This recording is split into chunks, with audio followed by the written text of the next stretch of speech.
நமது தளபதி அவர்களை பார்த்து 3 கோப்புகள் இருக்கு, அதை எடுத்து நடவடிக்கை சொல்றீங்களே, நடவடிக்கை கண்டிப்பாக எடுப்பாரு.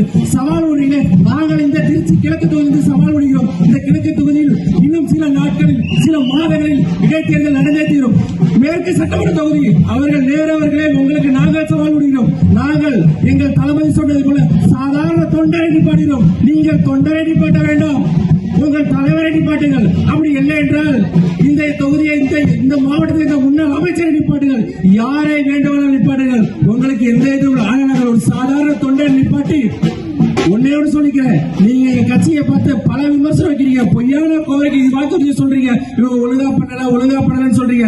அனைத்தையும் சொல்லுங்க, உங்களுக்கு ஏற்றபடியே பொய் புகார சொல்லிக்கிட்டே இருக்க. அதை சொல்லி கிழக்கு தொகுதி மக்கள் ஓட்டு கேளுங்க. ஆனால் எதற்கும் பயப்படாமல் ஒரே ஒரு திருக்குறள் மட்டும் சொல்லுங்க, மிகுதியான் மிக்கவை செய்தாரே தம் தந்தையால் வென்றுவிடல் என்பதை போல நாங்கள் எங்களின் எல்லா விஷயமான 100 நாள் சாதனை விலக்கி எங்கள் சாதனை பற்றி சொல்லி எல்லா அவமானத்தையும் மீறி மக்கள் எங்களுடன் இருக்கிறார்கள். எங்கள் தகுதியை வைத்து வெற்றி பெற்று உங்களை டெபாசிட் வைப்போம் என்று சொல்லி விடைபெறுகிறேன். நன்றி, வணக்கம்.